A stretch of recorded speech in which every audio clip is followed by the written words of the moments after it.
we know it is an area that lots of students are interested in. So I hope you have your questions prepared. Welcome to all the students. Welcome to all our presenters, the SPED team, guidance and counseling team, as well as our tech team, RSC. So we would now turn over to our tech team to begin the afternoon's proceedings.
Please bow your heads as we say the National School Prayer.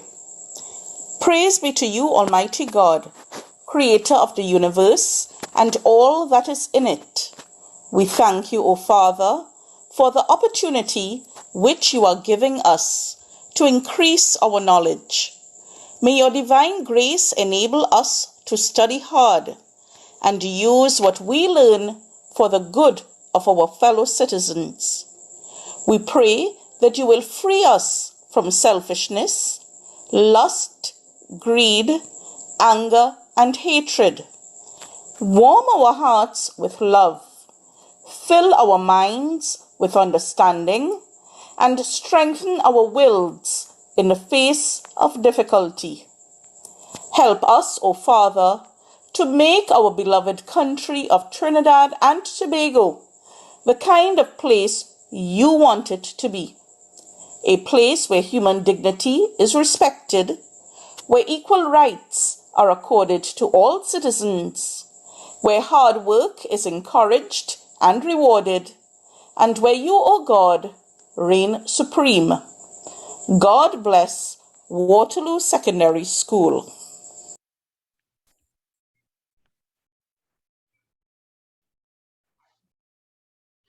Yes, God bless Waterloo Secondary School, and God bless St. Patrick, and God bless all the districts in Trinidad and Tobago. Wonderful. So, beautiful people, as I mentioned earlier on, we are in for a treat this afternoon as we explore careers in ICT. My name is Siobhan Rodriguez George, and I am the guidance officer too for the St. Patrick Education District Guidance and Counseling. So I will be your moderator this afternoon. Our first presenter is from CTS College. We have Mr. Sanjeev Nunu, and he is here to enlighten you about all the avenues that are possible if you seek to pursue qualifications at CTS College. So, Mr. Nunu, we are ready for you. Welcome. Hi, thank you so much for the warm welcome, right? As you know, my name is Sanjeev and I will be representing CTS College. I hope all members of the audience are all right this afternoon. How are you all doing by chance?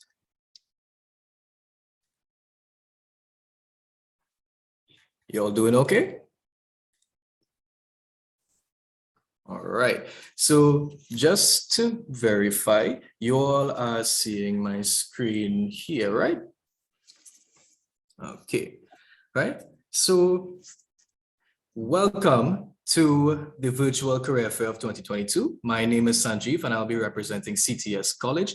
I hope all members of the audience are all right this afternoon. So allow me to properly introduce myself. I am the program administrator for the Bachelor's in Information Technology at CTS College. My responsibilities are targeted towards the overall management of the BSc IT program offered at CTS College in partnership with the University of Bedfordshire, and I also offer tutoring services to students within this program. Furthermore, I'm currently pursuing my bachelor's in IT at CTS College, aiming towards becoming an IT professional myself. Perhaps you all are looking towards doing the same in the near future as well. So before we begin, let's get a bit active. I would like to engage you in a couple of icebreakers if you all don't mind, right? So I'm engaging you to either answer on the chat or maybe even unmute and actually just let me know the answer to the question, right? So the first question, just a bunch of fun questions. So my first question to you is why the mobile phone was wearing glasses. Anyone can tell me why the mobile phone was wearing glasses?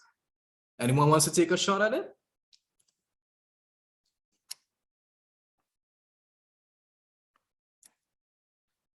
No problem. So I'll tell you why. No problem. I see a hand go up. Someone's hand is raised.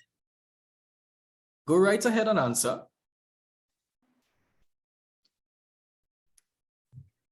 Go right ahead and answer. What's your answer? The answer is that when you stay too much on your phone, your eyes does decay and it does get worse. A bit far-fetched. It's more or less because it's lost all of its contacts. So it has to wear glasses. All right. So moving on to the second icebreaker. Anyone wants to take a chance at this one? This one is pretty straightforward though. Why did the PowerPoint presentation decide to cross the road? Anyone wants to give it a chance?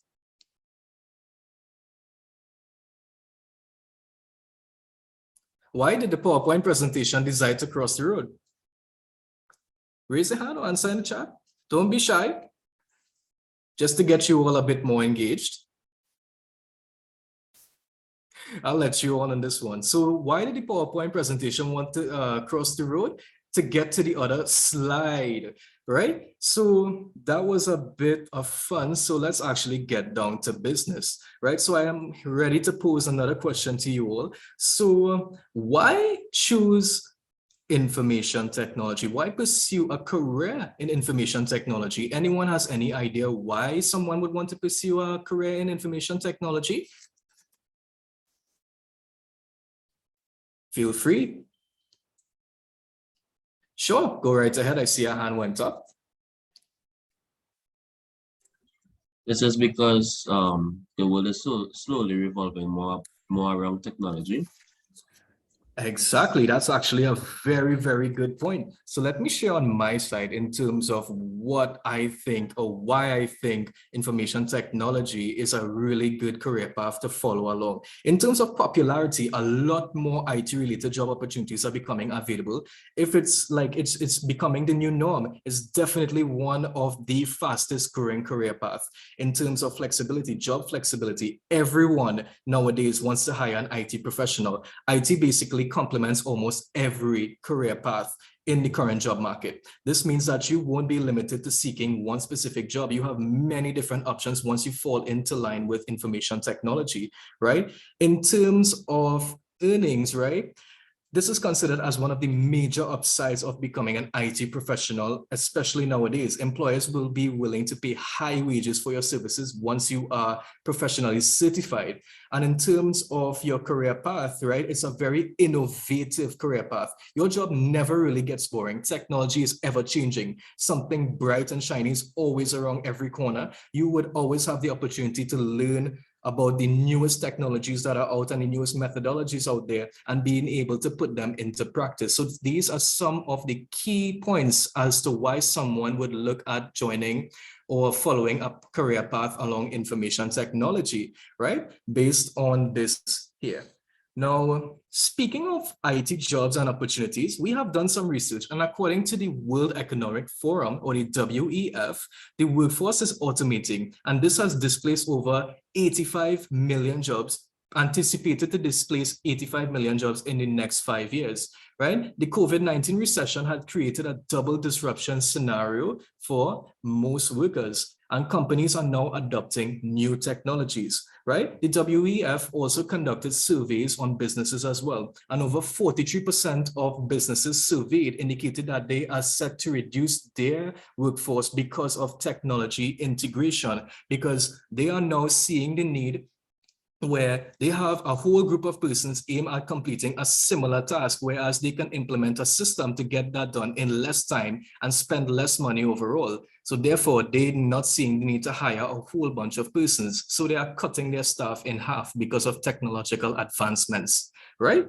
So I think that's pretty rad, right? In terms of the jobs of tomorrow, right? Here are the ins and outs as specified by the World Economic Forum. We have jobs that are increasing in demand as well as decreasing in demand. So let's look at what is increasing in demand, right? So some of which are the data analysts and scientists. We have the AI and machine learning specialists, big data specialists, process automation specialists, and so on. The list goes on and on, right? And then of course we have the decreasing demand. These are just some of which that are decreasing in popularity, and a lot of persons falling into this line are not getting jobs out here. So some of which are like the data entry clerks, the administrative and executive secretaries, accounting, bookkeeping, and payroll clerks. But I think here, just looking at this, I'm recognizing a trend here, right? Anyone wants to point out, or anyone wants to probably state what that trend is, just have a look at this data for a little bit and let me know. Let's look at the increasing demand and let's look at the decreasing demand. Do you guys see anything that stands out to you?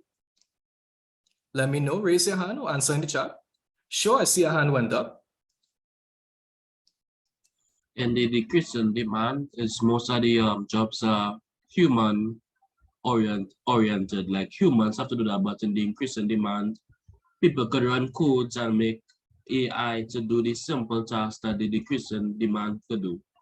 Wonderful. That is exactly the trend, right? So that just goes to show jobs that are increasing in demand are those of which are like persons who had fall within a specialist line of work. They are being now employed as opposed to the persons without any specializations in IT. They are not being employed nowadays, right? So this serves as proof that this serves as proof that becoming an IT professional would benefit you in securing the jobs of tomorrow.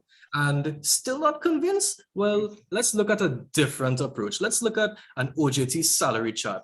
Here we will examine the following average monthly salaries of an OJT employee based on their qualifications. So we have the CSEC graduate earning roughly $3,000 per month, right? Working an OJT job, right? Candidates with K qualifications or even a diploma would earn roughly $4,300 per month. Candidates with an associate's degree would earn roughly $5,400 per month. Candidates with a bachelor's degree would earn roughly $7,500 per month. And candidates with a master's degree would earn roughly $8,700 per month. These are all rough estimates, right? But our main focus here is that CSEC and the big gap between the CSEC and the bachelor's degree, right? So let's examine this. Let's examine this data given a specific case, right? So here's a case for pursuing your degree. I have a question for you all. How much more do you think you would earn with a bachelor's degree as opposed to someone who has a CSEC qualification per month, right? So my question to you is how much more you earn with a bachelor's degree versus CSEC qualifications per month? If we can recall, right, someone who is working with CSEC qualifications in an OJT job, right, they would be earning roughly $3,000 as opposed to someone who is working and they have a bachelor's degree, they would be earning roughly $7,500 per month. So if we calculate roughly, right, we take the bachelor's degree salary per month and we minus the CSEC salary per month, we have a difference of $4,500 roughly. That's a big difference, right? And this is something that The bachelor's degree, the person with the bachelor's degree would earn this amount of money more as opposed to the person with the CSEC qualification, right? But what about in terms of 1 year, right? How much more would you earn in 1 year? So that's your monthly figure there. If we take that monthly figure, 4,500 roughly, and multiply that by 12, we end up with $54,450, right? That's a whopping amount. That's how much you would earn in excess if you have a bachelor's degree. But let's even drill down even more. What about an entire lifetime? How much more would you earn in 40 years? So if for 1 year you earn $54,450 more than someone who has a CSEC qualification, imagine for a lifetime, 40 years, you earn roughly $2.1 million over the 40-year period, and that's excess, right? So this serves as proof that becoming an IT professional would benefit you in securing of jobs of tomorrow, right? I cannot stress this enough. After looking at how much more, right, you could be earning in a lifetime, I'm pretty sure that you are convinced that becoming an IT professional can take you a very, very long way. But you might ask yourself, how can you become an IT professional? So now I would take the opportunity, let me introduce to you the Bachelor's in Information Technology offered at CTS College in partnership with the University of Bedfordshire. The University of Bedfordshire is a UK-based university, right? So you're probably wondering, why study the BSc in IT? Right, there are lots of bachelor's degree out there, but why the BSc in IT, right? We would have covered generally why study information technology, but why a bachelor's degree in information technology, right? Why is that important? Let's look at some of these points, right? You can study for a bachelor's degree. Maybe you're working in an IT environment already and you're looking for a promotion. Maybe you're looking to swap your career entirely, which is most likely the case for most students and most persons interested in a bachelor's in IT, right? And then, of course, we have the factor of the increased salary, which more or less coincides with the promotion aspect. And then you have the opportunity to start to grow your own business, right? And furthermore, some persons actually do it for just personal achievement. They like to learn the content they actually love. They have a passion for IT and they're not so etiquette about the salary aspect or the career aspect. They just want it for personal achievement, right? Of course, a lot of persons would do it for practical experience in information technology. And of course, overall, it enhances your employability, right?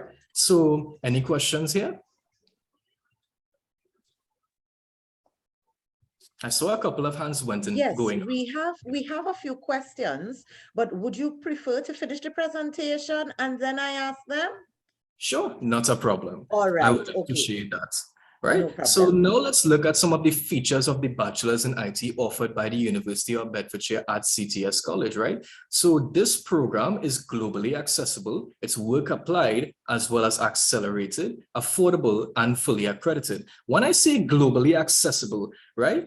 This program, students can attend classes and access learning materials from anywhere around the world once they are enrolled, right? And in terms of accelerate, in terms of work oriented or work applied, right? It's aimed to prepare students or graduates for the work environment through assessment. So assessments are more practical based or more is more scenario based as opposed to having tests and exams and all of those, right? In terms of accelerated, this is dependent on your starting level within the program. You can finish this program in a shorter space of time if you come in with a higher qualification in IT, or if you come in as a CSEC student, you can actually start at the entry level of the program, which would take you now roughly 2 years and 8 months to complete.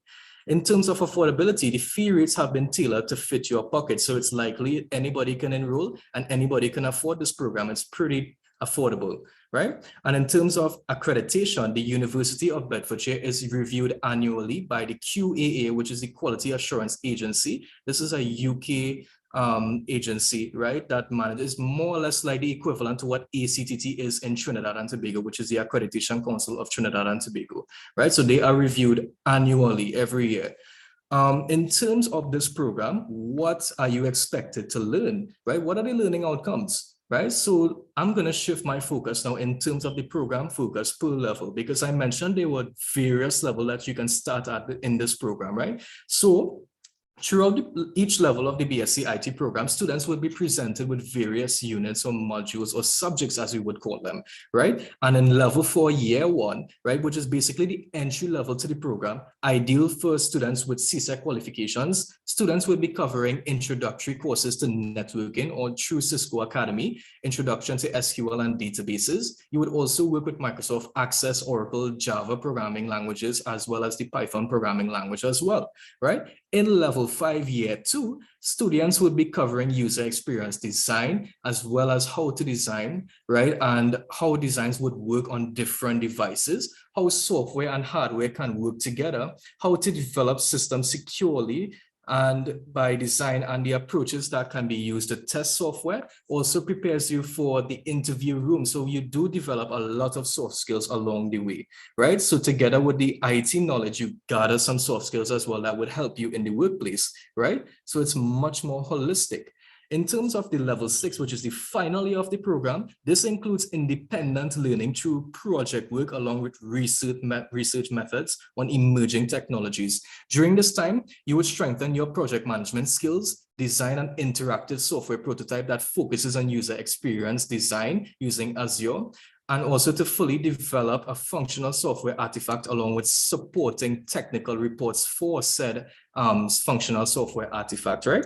So you will be expected to even identify real issues in business or elsewhere, regardless of being local businesses, regional, or even international, and even proposing an IT solution to the given problem that you would have identified for that business, right? So without a doubt, pursuing a bachelor's degree in IT is a huge step into becoming an IT professional, right? So we talked about the bachelor's in information technology, but what jobs can I get with a bachelor's in information technology? I have singled out a couple of the most popular jobs for bachelor's in information technology graduates.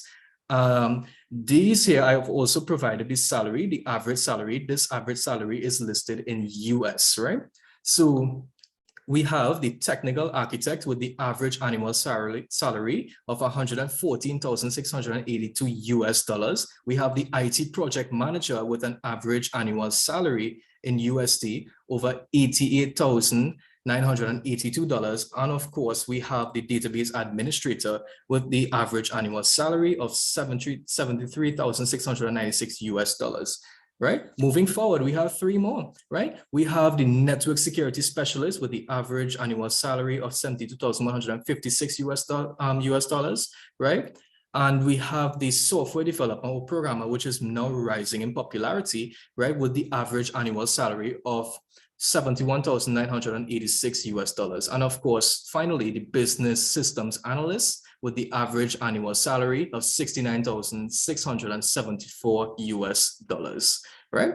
So upon completion of your bachelor's degree, right, these are some of the popular jobs that you should be able to capture. And these are, you are not limited to these. There are a whole bunch of other things that you can get into as well, right? But what if you're not necessarily ready for a bachelor's degree in information technology? What are your options? Let's say that you are fresh out of CSEC, you don't want to get into a bachelor's in IT just yet, but you still want to be an IT professional. What are my options? Well, you can actually get yourself certified, right? So there's still a chance for you. You can get yourself certified, and I have prepared a few IT professional certifications that might help. These are my cool favorites, but there are much more that we offer here at CTS College that can help you become the IT professional that you intend to be, right?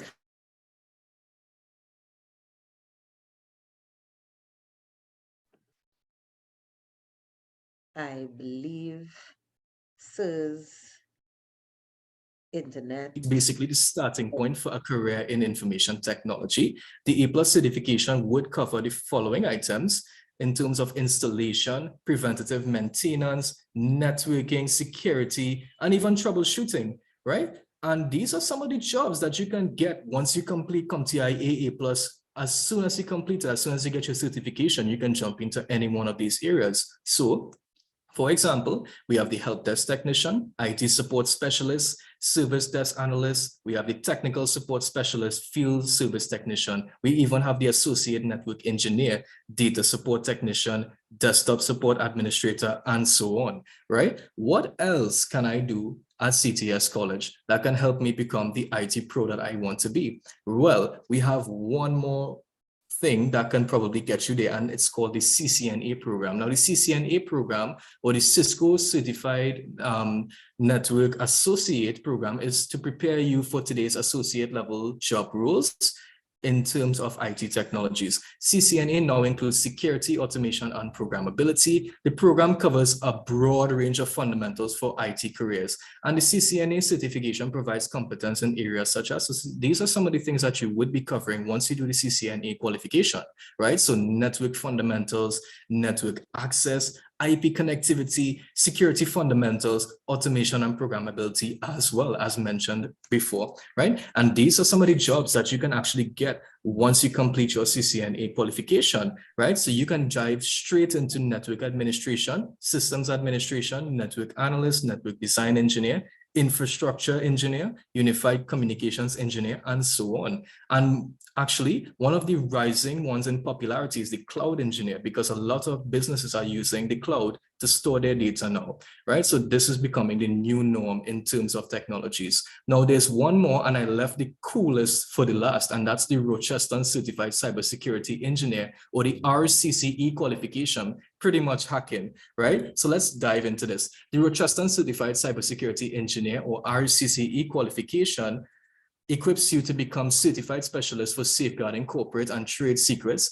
digital and intellectual properties, sensitive and personal information, and of course, keeping computing devices safe against spying, apps, and even malware. You can have the ability to be called upon to fight government espionage, hacktivists, organized crime groups, external and internal data, and so on, right? So the course is highly practical with students working in a lab environment. The course would actually include some of the coolest stuff in cybersecurity, including web application attacks, malware attacks. You're going to even venture into wireless hacking, firewalls, hacking of mobile phones, the cloud, Mr. power grids. Mr. Nuno, I really don't mean to stop you. This is wonderful information, but because we are working with time, could I ask you to just wrap it up in 1 minute, sir? Could I ask you, Not a please? problem.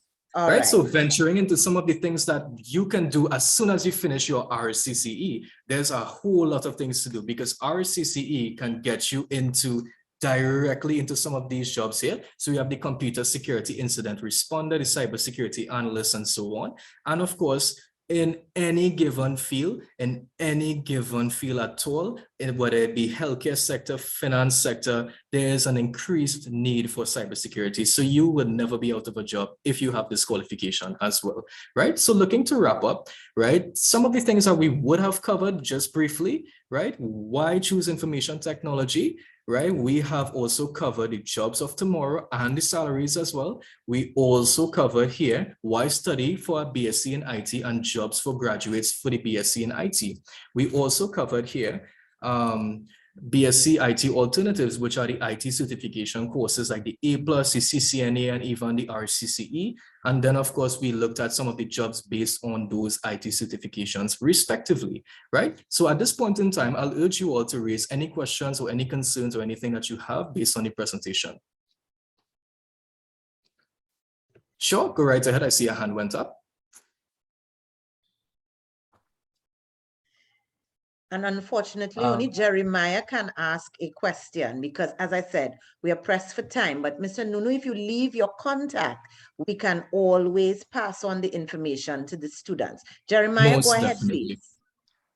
please. Okay. My one question is, I saw that when you're doing the levels of the program levels, the level 6, it had that group work and stuff. Is that considered like an internship in CTS College? Because when I was looking at UE for their programs, it said that is a 4-year program, that 2 years after the first 2 years, these last 2 years it will be an internship with a company in China. We're giving you a real work experience. So would they have internships like that in CTS College? No, we don't do necessarily internships, but when a student graduates or when a student completes the level 6 part of our program, right, they are able to enter into directly into our job market. We have had many instances where students completed level 6 and advanced to jobs in Canada, in the US, as well as even in the UK. But in terms of internships, partner, like any institutions partner with CTS, we don't have any of those in place, right? But we do prepare the students overall in terms of like what they would be covering, right? If they do head out into the world of work, so all of it is covered and is totally understood as. So we give them the practical side of things so that they are well prepared, right? So it's not an internship directly, but we still prepare them practically for the world of work. Okay, Jeremiah, I really appreciate you asking that question.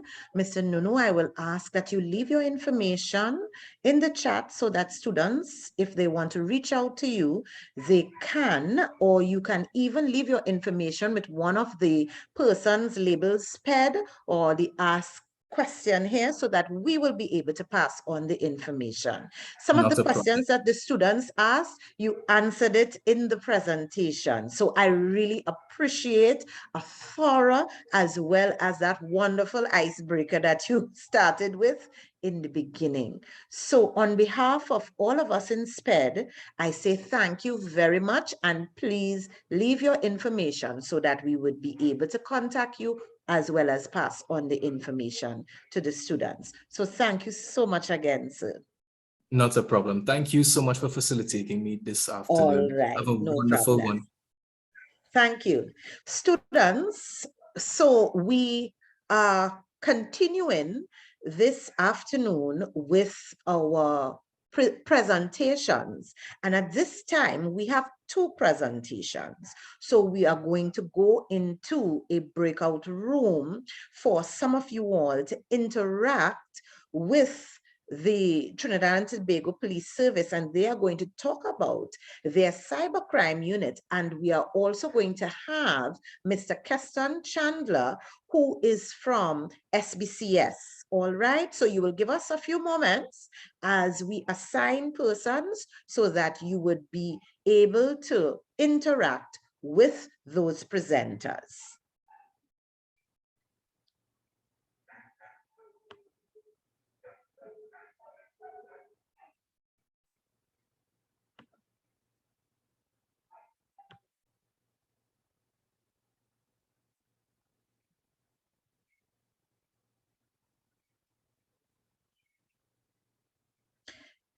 And as we are assigning, one of the things that I really appreciated about the presentation from Mr. Nunu is that he was able to highlight the jobs that are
Afternoon, everyone.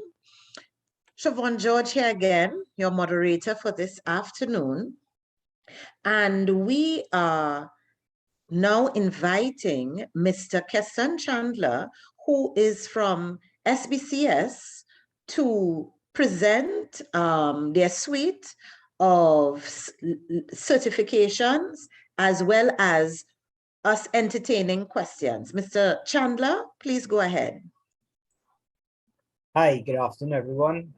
Thanks for the introduction, Ms. George. My name is Keston Chandler, and I'm from SBCS. I'm the Senior Course Administrator for the University of Greenwich programs for the Computing Department as well as the Health and Safety. But this afternoon, we're here to talk about careers in the Computing and Information Systems, or ICT. And we had a lovely introduction from Mr. Nunu, and he spoke a lot about the different options that is available to you. So I would now kind of adjust the way in which I'm going to flow with mine. And I'm going to focus a bit more on some of the careers that you will find. All right. So just switching across to my slides here. These are some of the careers that you will find or you would be able to pursue after completing a qualification in computer and information systems. And I've listed some here: computer system analyst, software engineer, web developer, database manager, information security specialist, network administrator, game designer, chief technology officer, and freelance technology consultant. All sound very interesting. And what I want to spend a bit more time looking at today is the nature of these jobs. What does these jobs entail? What would somebody that say is a system analyst, what do they do? And after I look at some of these and some of the more demanding jobs currently, I have a list of the top 10 IT jobs in 2022. We would then look at some of the pathways that would be able to take you into a career in computing and information systems, right? So first off, we want to talk about this computer system analyst, right? And the computer system analyst, basically, let's talk a bit about computer and information systems before we get into this. So understand what computer and information systems is. It's a bit different to computer science, which is a lot more technical and would usually be the requirement if you're going into machine learning or data analytics and data science. Computer information system marries basically your technology, right? The business aspect of things where, IT professionals are going to have to meet the needs of their clients, or usually businesses, organizations. And together with technology, the business side of things, and databases, we basically incorporate all of these together. So the role of the computer system analyst basically is to work alongside organizations and make recommendations on how they can bring the information technology and the business aspect of things together, right? So usually they're involved in solving very specific problems because it relates to the organization that they are involved in, right? Some of the qualities of a computer system analyst would be that they need to be able to think critically, right? Be able to communicate effectively, because usually they would be interacting with people from different walks of occupation, in terms of business professionals, people with no IT background, some with IT background. So they have to be able to communicate effectively. They also need to be able to manage projects, because that's a major thing that is part of the job of a computer system analyst. Generally, you would find somebody that pursues this particular career pathway would have some sort of bachelor's degree in computing and information systems, and sometimes they would also have a background in business management. Having the background in business management or marrying the two together helps the IT professional to be able to understand the needs of a business and how they could implement IT solutions inside of the business space. Another career path that you can lead or fall into after pursuing something in computer and information systems is that of a network administrator. And the network administrators, they were very active through the pandemic. These were the people that enable us to work and study from home. We have a couple of people today that set up a Zoom meeting and was coordinating, moving people between rooms, ensuring that everybody could connect easily, right? The network administrator also needs to look at the demands of the organization in terms of setting up the entire network. When you go to your lab in school, right, the computer teacher usually has some sort of tech admin with them that's responsible for setting up the computers in the lab, ensuring that they have the required software, implementing any type of security protocols so you guys wouldn't be interfering with things that you should interfere with and things like that. Basically, it's the same role that happens in the workplace, except it's on a much more technical level, especially depending on the size of the organization, right? Um, Web developer, another very prominent field that you can move into after completing your computer information systems degree. Here, a lot more emphasis is placed on programming and coding. The web developer basically looks at providing user interface. We all interact with different types of apps and different types of websites. This specifically looks at developing websites for use on multiple devices, because as you may know, you can view some of these websites on your phone and on your PC or desktop. And the way in which you would view them varies depending on the devices that you're using. The role of the web developer is to build this user interface, also to provide any type of coding that is going to allow for any kind of cross-platform integration, or in order for different types of technology to be able to interact with each other. The types of languages that they would use here would include things like HTML, CSS, JavaScript, right? And basically, they would also upkeep or maintain the website for organizations. So very necessary jobs here: the computer system analyst, the network administrator, the web developer. As you can see, as we continue with more online and more technology being implemented in many different businesses, there's going to be a greater need for some of these.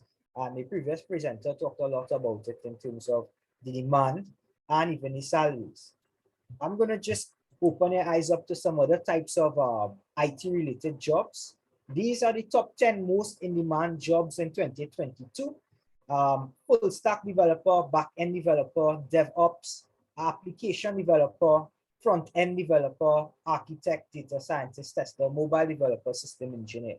So these are all very fancy names for different types of jobs that you could pursue in an IT career. But what do they do? What do they mean? So I'm just going to dive a bit into it. A full stack developer is, as the name implies, somebody that can develop what we say in IT, both on the front end and the back end. The front end refers to the visible aspects of the app, the things that the user would interact with, and the different type of environments that they would use the app in, be it on a desktop or on a device, right? A full stack developer has to be able to code or program or develop both on the front end, where the user is going to be interacting with that particular app, as well as in the back end, where the app may need to connect to different databases, back to a particular server, right? And this is in very high demand, right? Because here you are full package. You can be a front-end developer only or a back-end developer. Here is where you would be choosing specifically to direct most of your attention to front-end development, which would usually be human-computer interaction and design. A back-end developer now would be looking at more technology and technical aspects in terms of linking apps back to servers, databases, and things like that, managing security and other things like that.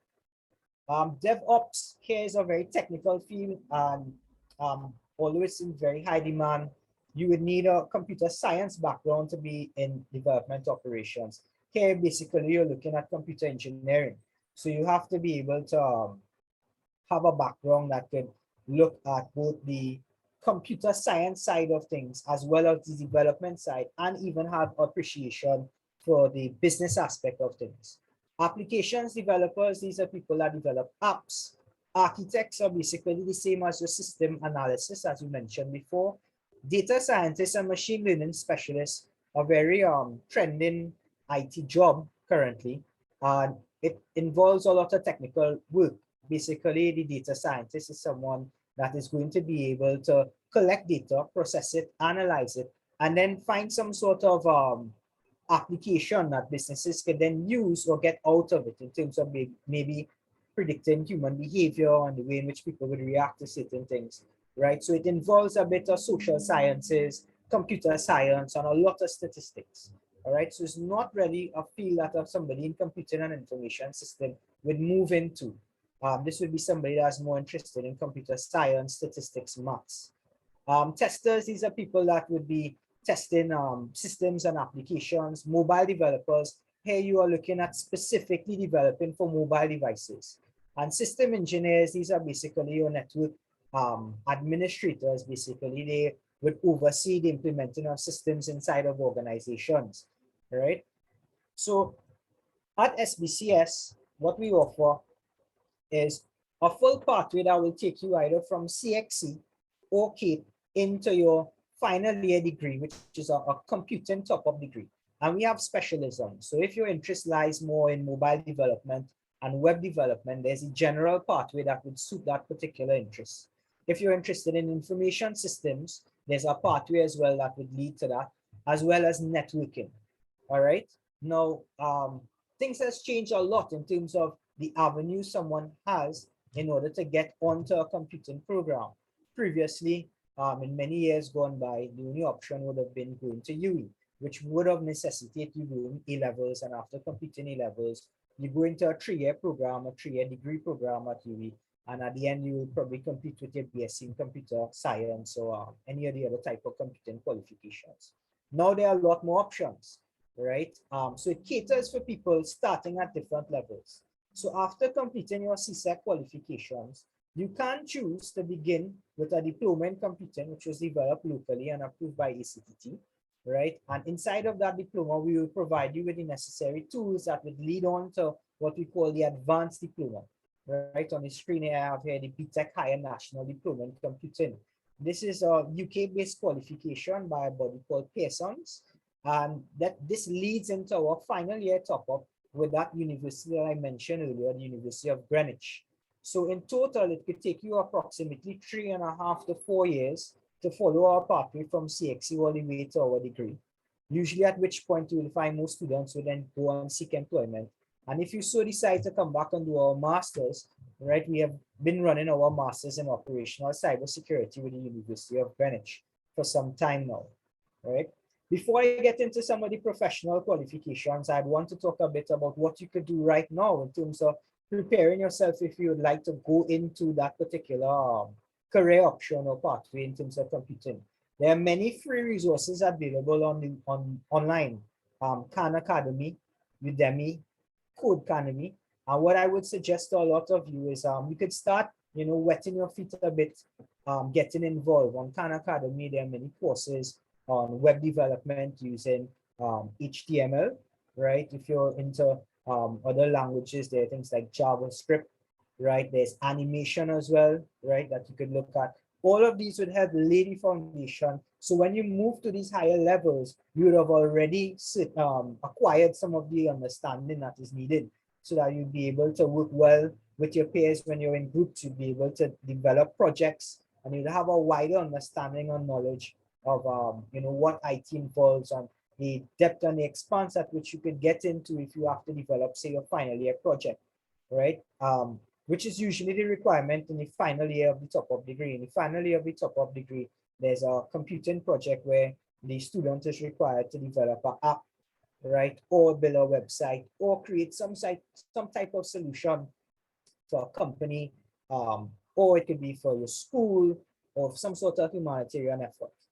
Now, apart from the computing degrees, because the field is very dynamic, it usually requires students to continuously update themselves and usually seek some sort of professional qualifications and certifications. While the computing top-up is very general and covers a lot of different aspects of information and communication technology, there are a lot of other short courses that are very specific to certain areas in ICT. Right, the previous presenter mentioned a couple of them, such as your CompTIA certification, which basically relates to things like databases. There are web development courses, right? There are others in network security, right? And a very prominent one right now, which is our cybersecurity qualifications. Now, at SBCS, we offer quality learning from relevant and industry-focused institutions. Most of the institutions we partner with are based in the UK. The qualifications that you will gain from these institutions will allow you to apply for jobs not only locally but internationally, right? In the event you choose to migrate or work abroad. There's a lot of flexibility because you can study at your own pace. You can take breaks after you're finished with your diploma, work, come back, begin your advanced diploma, and eventually move on to your final year top up or masters as you see fit. Our facilities, we have many different labs. We provide students with all the technologies that they required. Because of the pandemic, we have actually started offering some of these facilities remotely, where students can remote in to a desktop that is on campus and or even in the UK, and they'll be able to access the technologies that they need in order to complete their coursework and work on projects and things of that nature. We have moved most of our classes to online, so that gives us additional bit of flexibility in the sense that there's no more commuting to the campus to have to get to a class for a particular time. The classes are all recorded, so they're available for you to review within a 24-hour period after the class is completed, right? There are a number of different students now that can interact with you because we are online and we're offering this throughout the Caribbean.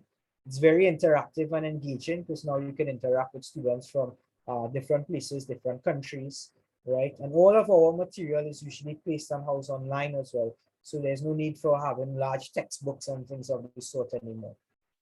All right.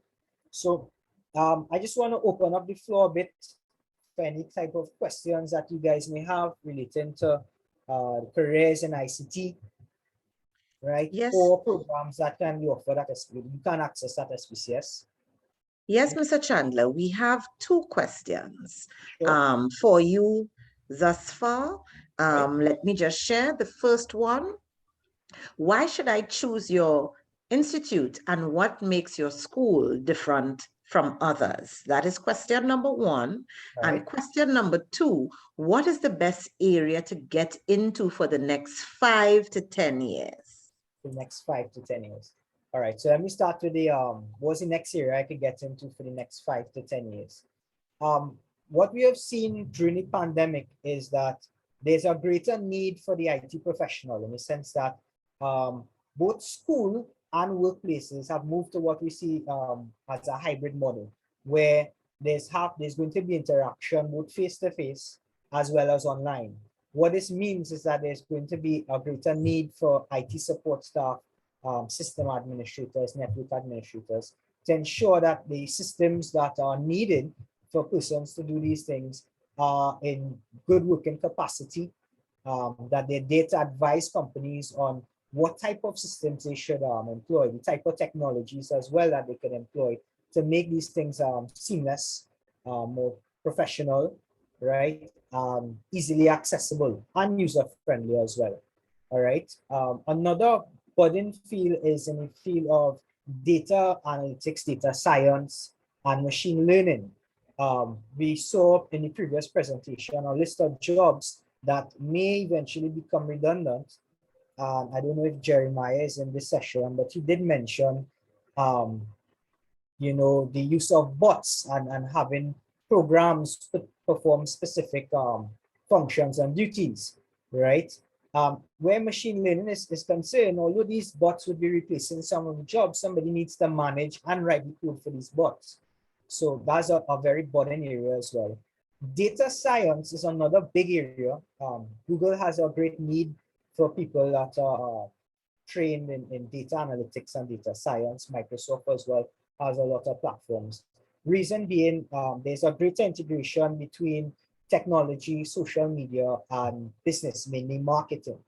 Marketing looks at the behavior of consumers, and there's a greater involvement of IT specifically in terms of data science and data analytics to provide business analysts and marketers with the information that they need so that they could better suit or meet the needs of consumers, right? So that's a big area for a lot of businesses right now. Facebook and Google, they're making a lot of money from collecting all of this data and then processing and modeling this data so you could get a better idea in terms of how people may respond to certain things. In terms of the other question, I'm going to move on to the other question now, which is why our institution. So there are many different options. It really depends on the individual and what their career goals would be and where they would like to, I would usually say where they would like to work. So most of the qualifications that are offered in Trinidad, they undergo a very rigorous process with the Accreditation Council of Trinidad and Tobago to be offered locally, right? So it has to be recognized locally by the ACTT in order for it to be available to the public. The transnational programs, which are offered by SBCS and other schools of the like, these programs are usually also accredited in the country of origin, right? So for example, the program that I administer with the University of Greenwich, it is accredited in the UK, and this means that it would need to meet their standards. The last presenter, Mr. Sajeev, talked about the QAA, which is the accreditation body in the UK that would look at these programs and ensure that they meet the necessary standard to be delivered both in the UK and locally. The advantage that a student with a transnational program may have over somebody with a locally accredited program would be the ease of assessment. Usually, if you're going to migrate and go to another country, while we would have a very long-standing position as a education provider, some of these other universities are usually recognized by other professional bodies apart from the QA. For example, the University of Greenwich computing programs are accredited by the British Computing Society.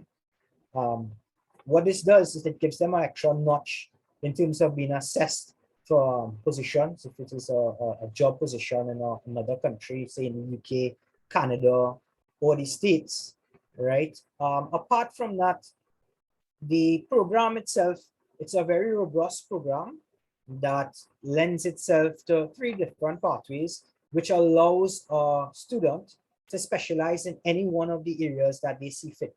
So usually I would have students that may have a preference for, say, databases or information systems, right? The way in which the program is structured is you can choose the electives that goes together with the information system stream that would be focused a bit more on databases.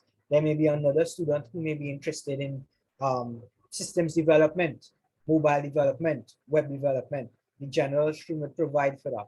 Or there may be somebody that thinks that, you know what, I've looked at the jobs that are available locally, and I think that there's a greater need for a network engineer or network administrator. There's a pathway that is going to provide you with the qualification to get into that type of job as well. Apart from that, the long-standing relationship that we've had with the University of Greenwich have seen alumni of probably in excess of 3,000 persons since the inception of the program. We have been running this program for over 2 decades.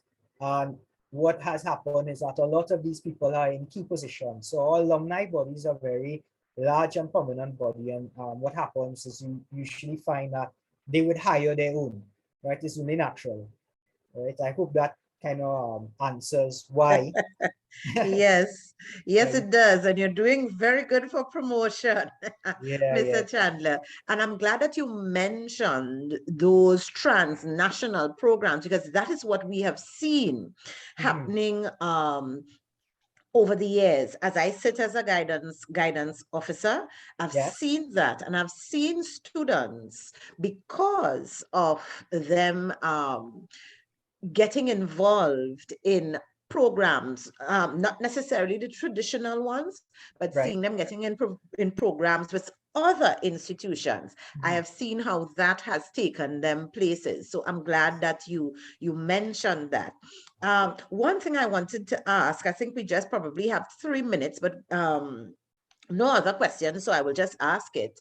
Right. Social media influencers, social media management, everything with social media. I think you mentioned something with marketing Right. earlier on, because I hear a lot of students saying that as well. Miss, Yeah. I want to be an influencer. Miss, how can I be an influencer? Or how am I able to market Yes. persons on social media? Because of course, social media is what they live. So Yeah. if you can speak a little bit to that in the About 3 minutes that we have.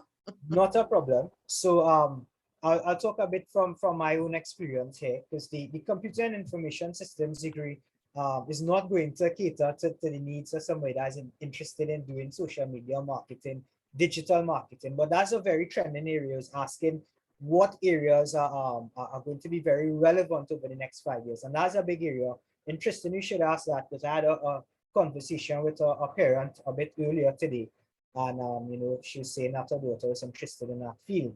I have a graduate that I actually interviewed last year for a web development lecturer position. He's a graduate of the Computer and Information Systems degree. Younger folks may know him. This is DJ Kid Frost, who is a radio announcer on 93.5. I don't know if he's still there.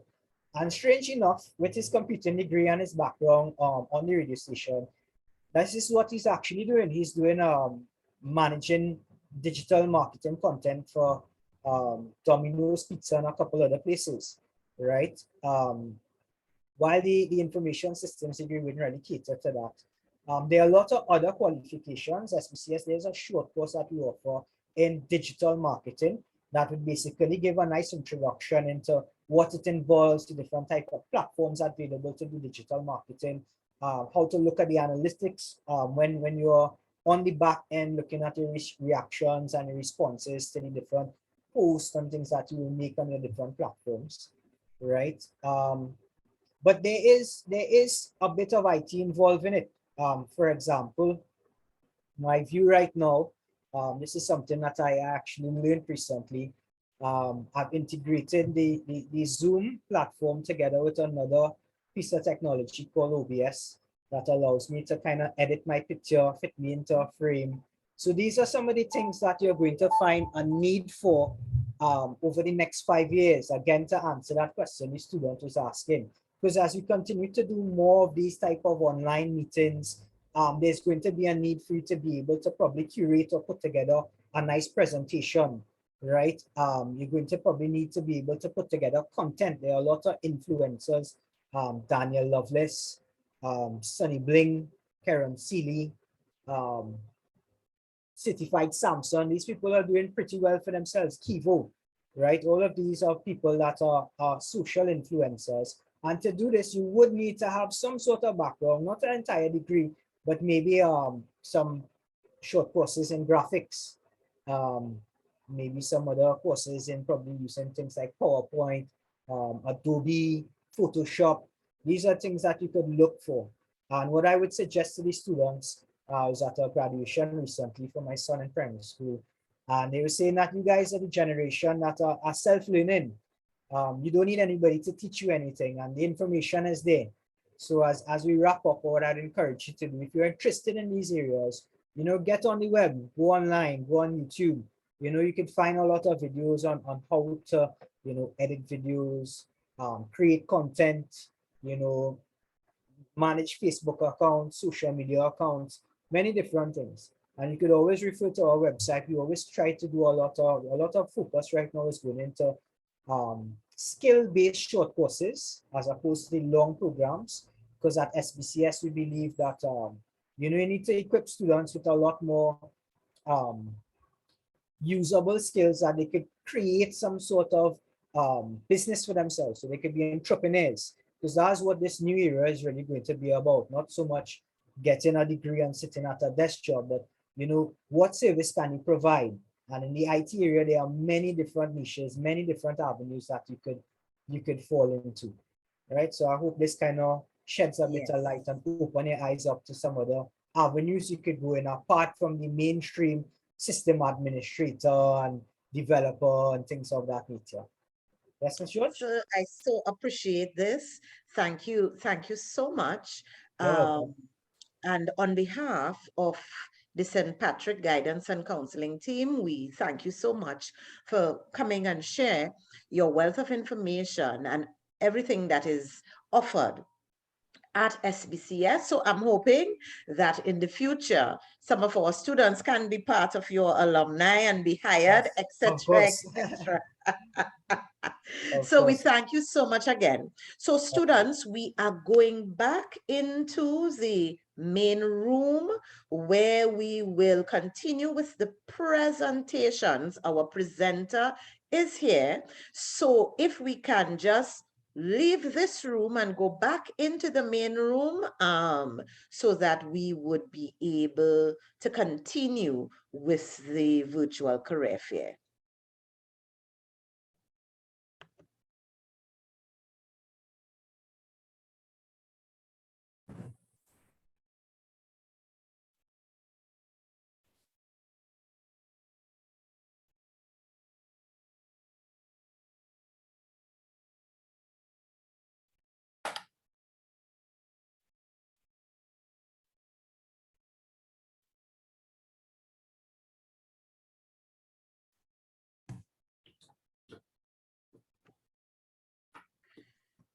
So yes, good afternoon again. We are just awaiting those from breakout room 1. Mr. Khan, thank you so much for your patience.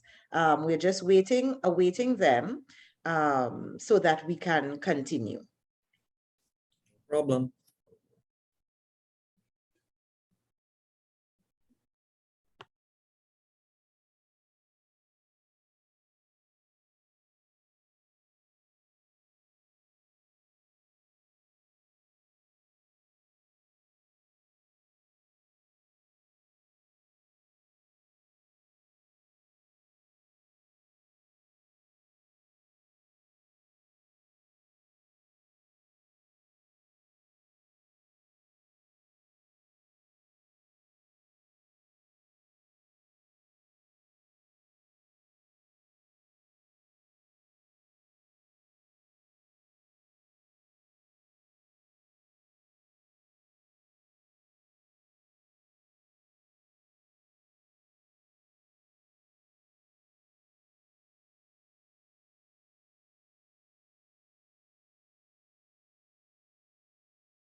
Mr. Khan, I was told they're wrapping up in 2 minutes. Okay, thank you.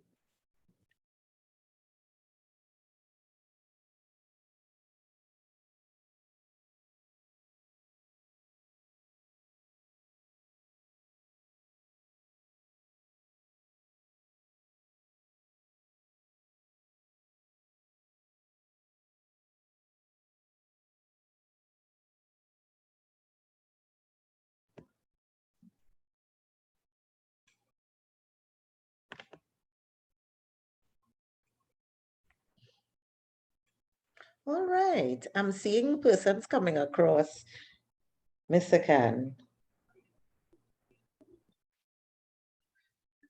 All right, I want to allow our other moderator, she has been able to come in. I want to allow her to take it away from here. Miss Mohammed, are you on?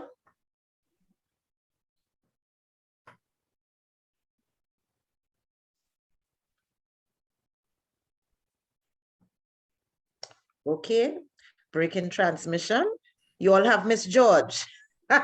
So let me introduce Mr. Khan. Mr. Khan, and I thank you so much for your patience. I think you are quite aware of how these things work. So at this time, we have Mr. Michael Khan, and he's from Trinidad Systems Limited, and he's here to present to our students. Mr. Khan, we invite you and thank you so much for cooperating with us. Thank you very much, Ms. George, and good afternoon to everybody. So I'm going to share my screen in a minute. Before I do, I just want to, I guess, share with you all some of the pros and cons of presenting third in the lineup for the day. The pros are, of course, that I get to reference some of the information that my colleagues presented before me. The cons are that they're in my slides, and it's going to look as though I plagiarized some of it. But I want to guarantee you that while you might see the information being repeated a little bit, that I hope to offer you a slightly different perspective on how that information is presented. So I'm going to share my screen, and you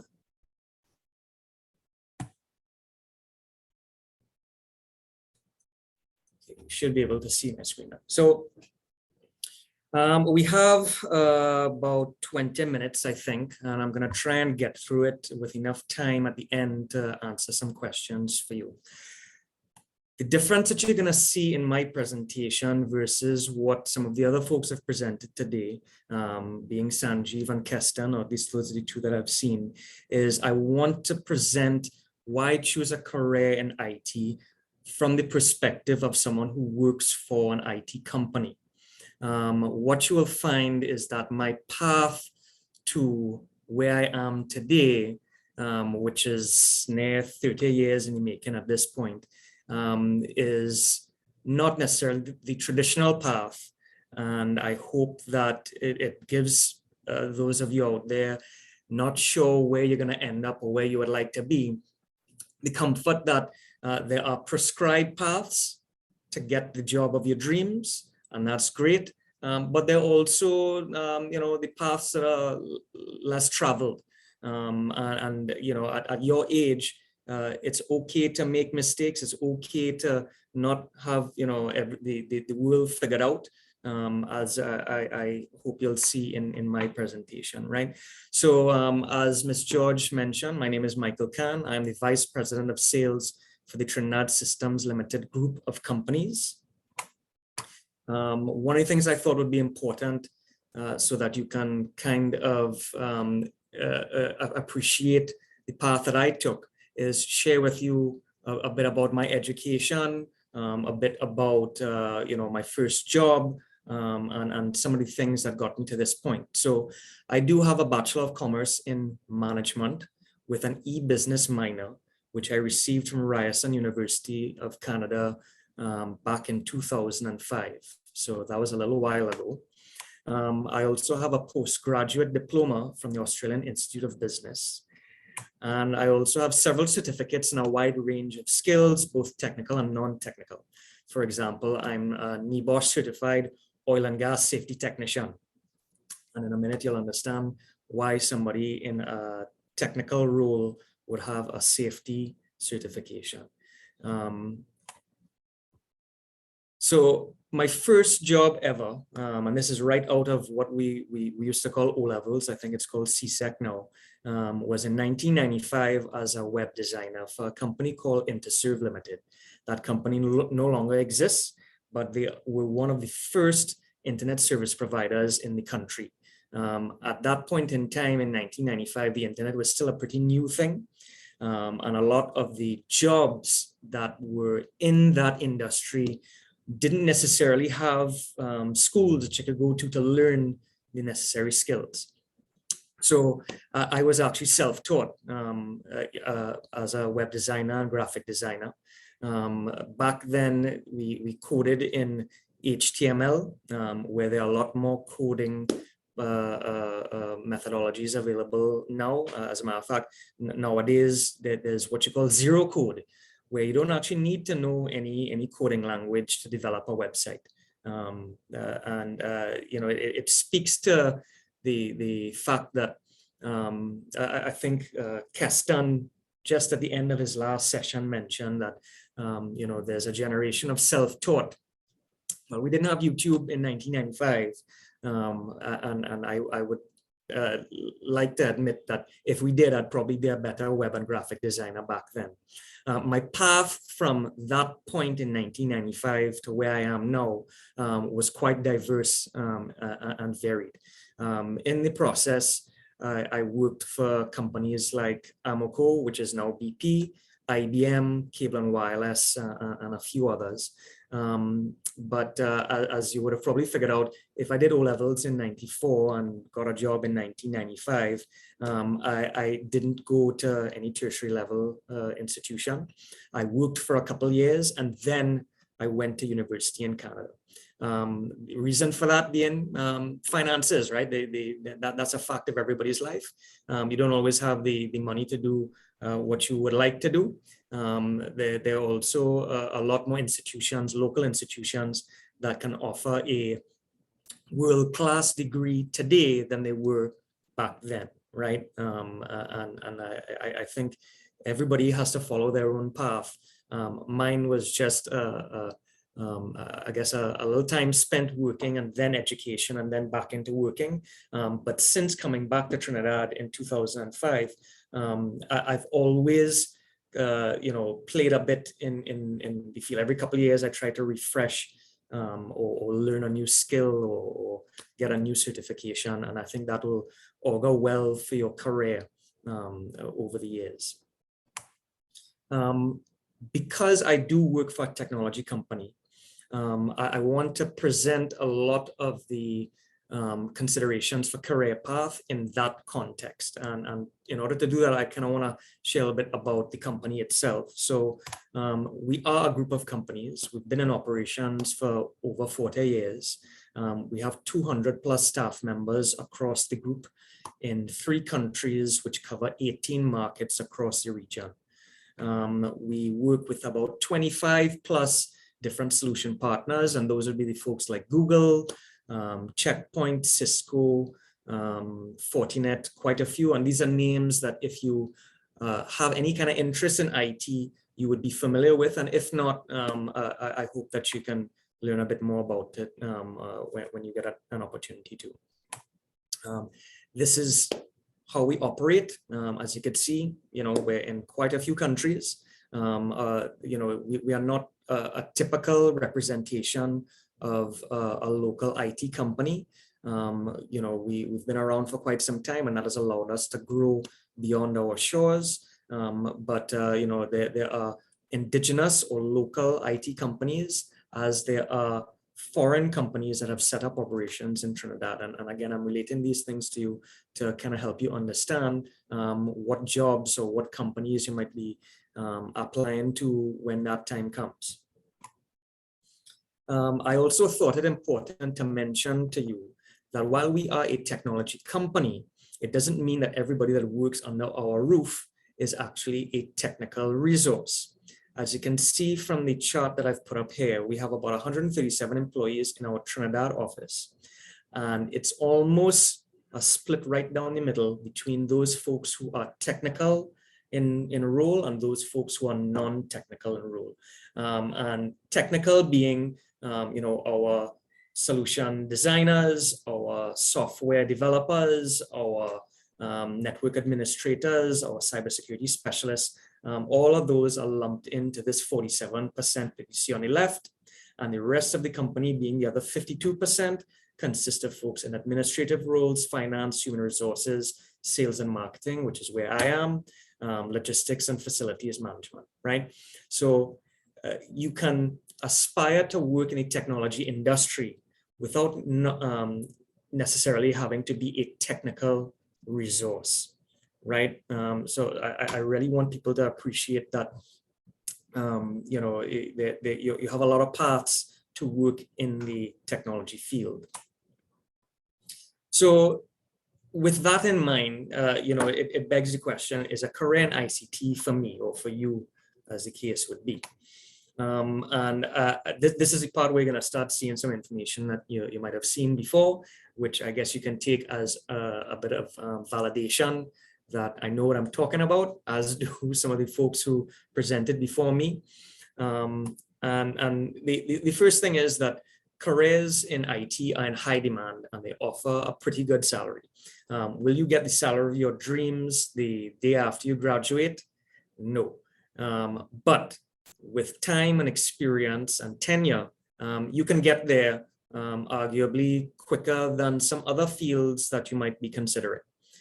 Because it's in such high demand. And for any economic students in the audience today, you'll know that things that are high in demand can call a higher price. The same applies for your job. There are, lots of options for education. I think if you all sat on the CTS or SPCS presentations earlier, you'll see that there's diversity even in their offerings. I'll talk a little bit more about that on another slide. Why that matters? Well, you have a lot of different opportunities that you can follow throughout your career for that education piece. As we also saw in previous presentations, IT means that you kind of have the opportunity to work from anywhere. And when I say from anywhere, I mean you could be working for a local company from home. There's a hybrid work model that I think is very pervasive at the moment, where you might work a couple of days in the office and a couple of days from home. Or you can broaden the net there, and you could be working in Trinidad for a company in North America or Europe or Asia. These things do happen for Trinidadians. As a matter of fact, I know quite a few Trinidadians in positions of seniority in companies like Google, Microsoft, Checkpoint, IBM, and these are not people who work for local offices for those companies, but people who have really important roles and influence some of the things that you and I consume from those companies. You can't have a presentation about anything these days without referencing the pandemic. And where IT is concerned, it has accelerated what we call the digitization momentum of this digitalization or digitization. And what that means for people considering IT, well, you can't have digitization without IT, right? And that's not going to go away. That's not something that's going to roll back, right? While you might see, the workplace change a little bit, people who have changed their operations to a more digital version are not going to go, well, you know what? Now that the pandemic is over, I'd prefer to get back to all the paper that we were using before, right? That's just not going to happen for a lot of reasons, including the cost effectiveness of it. We as people are more connected than ever, as are things, right? And what I mean by things, you have your phone, you have your laptop, some people, their TV, their radio, their fridge, their cameras. There's so many things that are more connected now. And what is happening is that critical mass requires more skills, more resources to support, develop, and innovate. And speaking of innovate, IT is one of those careers. I think there's a misconception about what an IT professional looks like. This kind of nerdy image comes to mind, but there's a lot of creativity and innovation, especially if you're in things like development, right? The folks in the ICT world are by and large shaping the world that we live in, especially through things like machine learning and artificial intelligence, which, as you'll see in a minute, also influence the options for careers. Because the robots are coming, right? And getting into IT means that you're going to be able to future-proof your career to a certain extent, right? Yes, there are jobs which will be replaced by robots, artificial intelligence, and automations, but somebody has to develop those things. Those things are not, they don't have the ability to procreate on their own, right? They require human intervention, human management, human guidance, and those things are founded in ICT. So if you thought that your job as a taxi driver is safe, it's not, because this is real world. These things exist. These are self-driving cars. This is actually from a company called Waymo. It's I guess an evolution of Uber in Trinidad. We have Drop, where you would get a taxi via app. Well, a taxi will show up for you, but there's no driver, and it'll get you from point to point. I think in one of the previous presentations, chatbots were referenced, and the chatbot will replace jobs like folks in customer service or even sales, where they're intelligent enough to ask a question, digest the response, and offer a logic-based path towards the solution that the human is asking for. Anybody who has ever ordered anything from Amazon, these are the equipment that fulfill your orders. I want everybody to take a look here, and you can count on one hand how many humans are in these warehouses. These little robots are capable of lifting upwards of 400 kilograms, something that a human never could. They don't need brakes. They are precise in the performance, in the delivery of their responsibilities. So there's a lot of good reason for warehouses like that at Amazon to frankly replace humans with robots.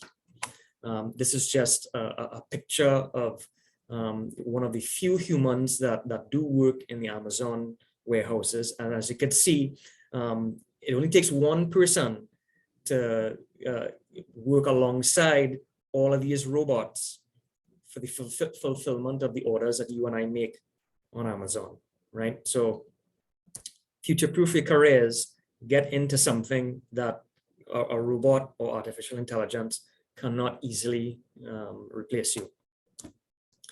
So I want to talk about some of the actual careers within tech, and you will see some of these roles being repeated.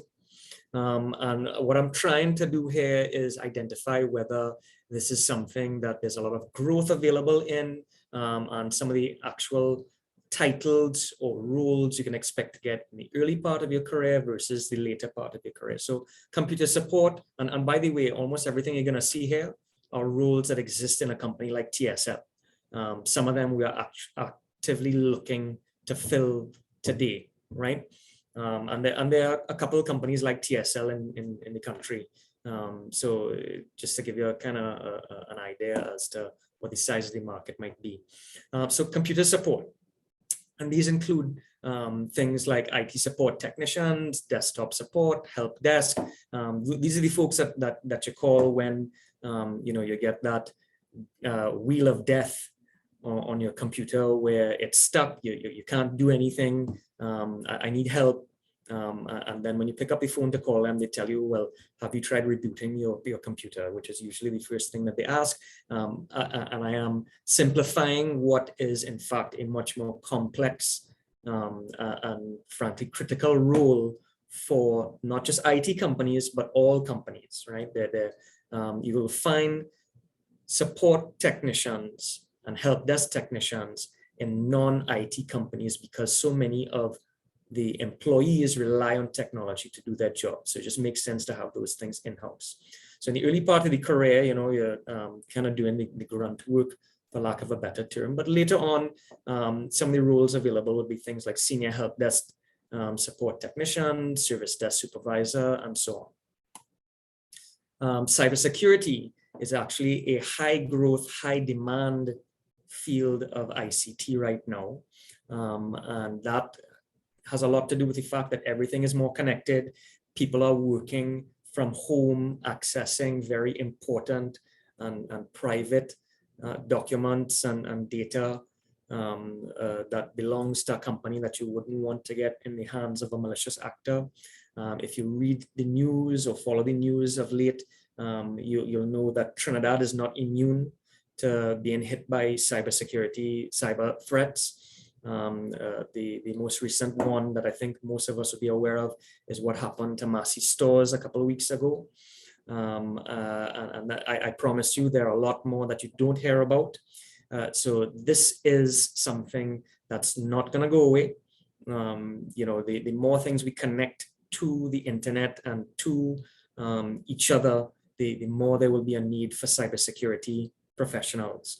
In the early part of a cybersecurity career, you can expect to find roles for information security analysts, cybersecurity engineers, and in the later parts of your career, senior cyber engineer, ethical hackers, and CISOs, which are chief information security officers. Networks and systems, also an important part of the whole ICT infrastructure. Without networks and systems, you won't have the medium to traverse, your emails and other electronic bits of data. But it is in fact a low growth area. and that's not diminishing its importance. It just means that the field is becoming saturated. It's something that a lot of people have pursued, and with things like managed services being offered by folks like TSL, Flow, Digicel, the need to have in-house network expertise is diminishing, right? In the early part of your networking career, you'll find roles like network administrator, systems administrator, network implementation technician, systems analyst. In the later part of your career, network engineer, systems engineer, network security engineer, cloud network engineer, which again is a bit more hybriding, if you will, of what's available in the workplace. And at the most senior level, you will see roles like CIO, which is Chief Information Officer. Just a couple more careers to be aware of. There's software development, which is high growth, and you will find both in the early and later parts of your career, roles like software engineer, software developer, senior software engineer. Web development, it sounds a bit counterintuitive that it would be a low growth field, and it's not low growth because fewer people demand it. It's low growth because of things like automations, artificial intelligence, low code or zero code platforms. If anybody's familiar with services like Wix or Squarespace, you don't need to be even remotely technical to build a website for yourself. So web development, while it's not going away, you will find fewer and fewer jobs available in the field simply because the technology is becoming more accessible to non-skilled individuals. Data, with digitization, it means that you have a much greater portfolio or database of information to work with. What you're seeing now as a trend is, while people have all of this information in digital form, they're now using the data to make business decisions. And in order to do that, you need things like data center technicians, database admins, analysts, data scientists, engineers, and architects. And lastly, there's cloud computing, which is a bit newer in terms of careers available. You can go back a couple of decades, arguably, and cloud computing has always been around. It's been called by different names, but it is in high demand now because a lot of folks are realizing that it's more cost effective to have your infrastructure being owned and maintained by somebody else in the internet cloud. And because of that, you're going to see a lot more opportunities for careers, cloud engineers, cloud computing programmers, cloud architects, and cloud consultants are actually all roles that TSL is looking to fill at the moment as well. And what you will find, especially in the Caribbean, because we tend to be a couple of years behind the curve, that there are more jobs than there are people to fill them. So I encourage anybody who is considering something in ICT to look at cloud, because that's not going to be going anywhere. And other careers related to technology, but not quite technical, include things like project management, product manager, business analyst, sales, digital marketing, which we did touch on a little bit earlier as well. In terms of education, there are some soft skills which you should have regardless of what area of business you work in, including proactivity, problem solving, the ability to communicate effectively, critical thinking, self-organization, and time management. Consistency is key. Any employer will tell you that, and being accountable, and of course, networking. And I don't mean networking in the IT context, but build a network of mentors, a network of peers, a network of like-minded thinkers, so that you can lean on these people to forge a career path for yourself. In terms of education, and this is where I'll be mashing the corns of. Yes, sir. I really don't mean to cut you. Sure. I really, really don't mean to cut you. But our last presenter, they will not be available after 6. So could No I problem. just ask you, sir, to wrap up in 1 minute, thanks? Absolutely, and I can because I think my predecessors covered most of the education piece already, right? I just want to point out though that if you're looking to build experience without the expertise, volunteering is a good way to get that experience, and or things like OJT, anything where the entry is not a hard wall that you need to break through. And final words for everybody, knowing where you are today. Being passionate about something doesn't necessarily mean that you're skilled in it, right? Like I might be passionate about music, but I'm not a very good singer, right? Or I might be a skilled singer, but I have stage fright, and I'm not, too passionate about singing in front of people. But wherever you can merge those two things, that will be your ideal job. So for me, I had a passion for all things technology related, but you would have probably figured out just in the last 20 minutes that we've spent together that I enjoy talking, right? So being able to merge that made me a pretty effective salesperson. And from where I sit today as Vice President of Sales and Revenue Generation, it helps me relate to my customers pretty well. So that's it from me. I hope that was helpful in a practical sense. And if there's any time for questions, I will answer. Otherwise, I'll leave my information with Ms. George, and you guys can reach out to me at any point in time. I appreciate that, Mr. Khan. You please feel free to leave the information in the chat.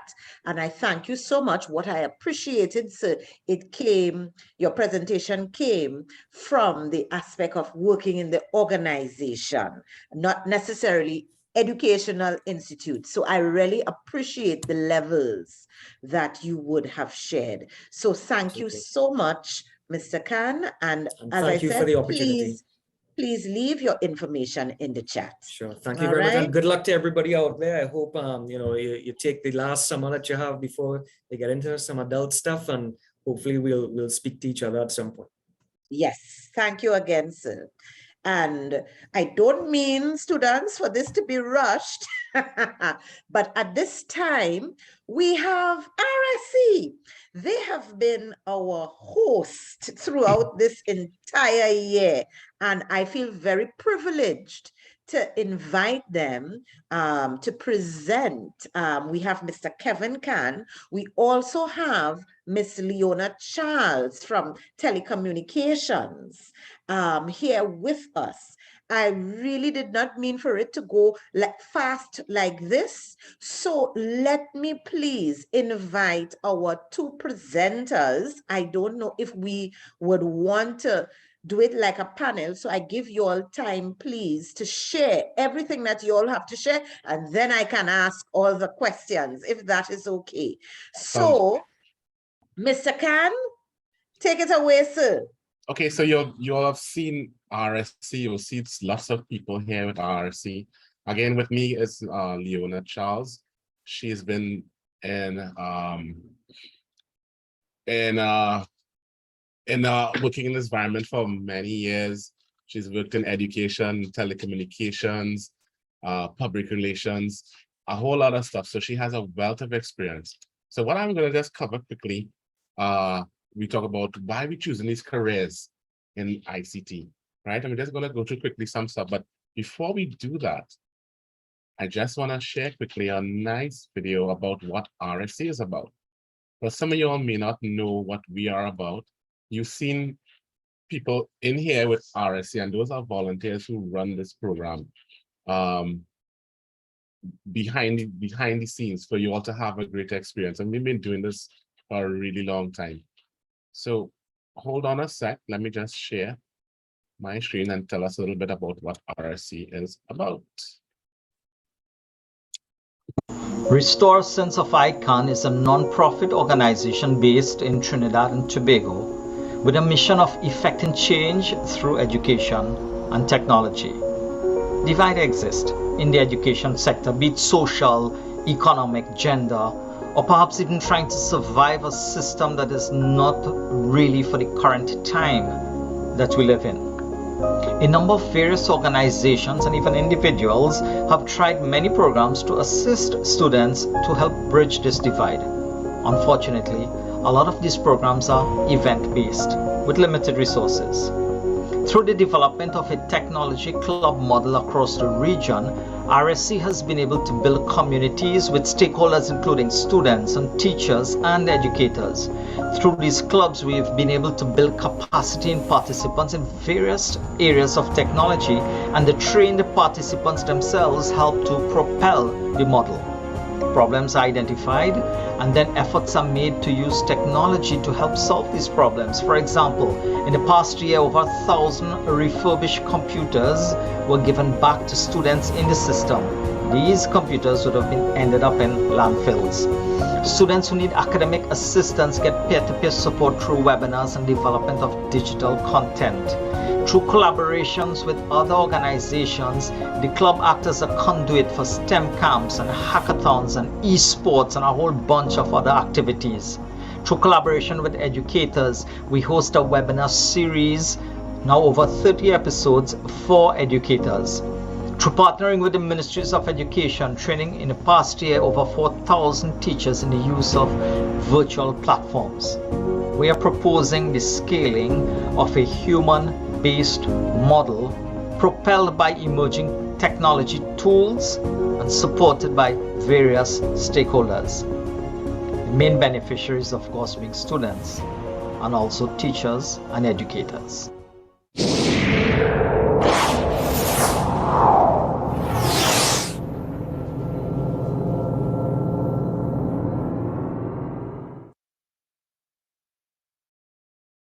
Okay, great.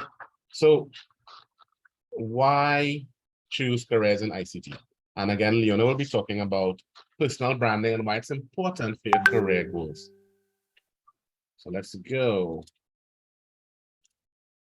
So a lot of the other presenters would have spoken about the different kind of career types that we have in available to us. I mean, data scientists, web developers, data center technicians, cybersecurity specialists, social media and marketing consultants, e-marketing specialists, technology support, project managers, database analysts. I could go on and on and on for a very long time about the types of careers that we could get just from a career. It's a very unique field, where a very exciting field as well. So, but what about you all in secondary school? What you're looking forward to? Are you looking for the jobs now? Are you looking for the jobs that's going to be ready when you are ready for a job? So technology is likely to be adopted. We have this up just to show you 2025 cloud computing, and look how many are related to technology: cloud computing, big data analytics, IoT, AI, and machine learning, augmented reality and VR, 3D printing. I mean, these are the kind of possibilities that are coming, and you all have to be ready for it. So if you want a career, the exciting jobs are out there. And I mean, I just preaching to adding to what the other presenters would have said. So you all have seen a lot of this already, right? So interestingly, 65% of school-age children, which are you guys, will be employed in jobs that don't yet exist, right? So imagine how many of you, I mean, when you all were young, or I mean, there was no such thing as social media influencers, TikTokers, YouTubers. Facebook wasn't a big deal. In fact, now things like Facebook use algorithms to give you what we call content directed to you. But guess who programs all that in the back end? You have programmers, you have big data analysts, you have content creators, all these people working behind the scenes to get these things done, you know? So yeah, imagine that the job that you may be looking for probably don't have a name for it yet, you know? But some interesting things about the vacancies that are there, and I think Michael spoke about it, and CTS spoke about it as well, right? The number of unfilled cybersecurity jobs in more than tripled in less than a decade, right? So right now, there are over 3 million vacancies in cybersecurity. Imagine that, right? Up to 1/3 of the jobs posting are emerging technologies or jobs that require what they call emerging tech skills, okay? And then I just chose this one because I found it was so typical. I mean, there's so many more, so topical now about data analytics. The demand for data scientists and data engineers has more than tripled in the last 5 years. Those are huge statistics to talk about. I mean, the jobs are there now, the jobs are becoming. So do you want a traditional job, or do you want something that's exciting where, like I said, you could work from home? If you go on Google remote jobs or remote work, you'll find lots of jobs out there already. It could be something simple as formatting documents, or something as great as being part of a project manager. But here's a look at some of the most valuable brands. Do you see a trend? Apple, Amazon, Google, Samsung, Microsoft, Verizon, Facebook. Those are big names, and these are multi-billion dollar companies. But guess what? We're talking about all these grand things, but how do you get there? You must be thinking, well, Kevin, I mean, how do we get to work for these big companies?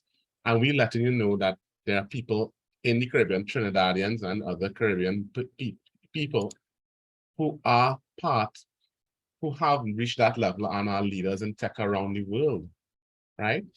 Example, Nikia Revelak from Netflix. She's a Trinidadian. She grew up down here. She is in charge of the VP for Netflix. I think their IT department right now. Daniela Skeen, just examples of people who, just local people that you know every day, and they probably start like you, choosing subjects, deciding what subjects they wanted to choose. Abby Knowles is the VP for IT for Verizon. She's a Trinidadian as well, right? Devon created a program that he sold a few months ago, I think a few years ago, called Shot Tracker. It tracks basketball percentages and stuff like that. He was into sports and he got into IT. How about Matthew Talima, who is one of the behind the scenes engineers with Airbnb, one of the biggest names out there, and they've been huge for so long, So then what's next for you? Where do you get what you want, right? We do things like virtual camps, as you saw in the video. How about starting there, getting yourself involved in these kind of activities, getting yourself involved in any kind of STEM related or ICT related activities?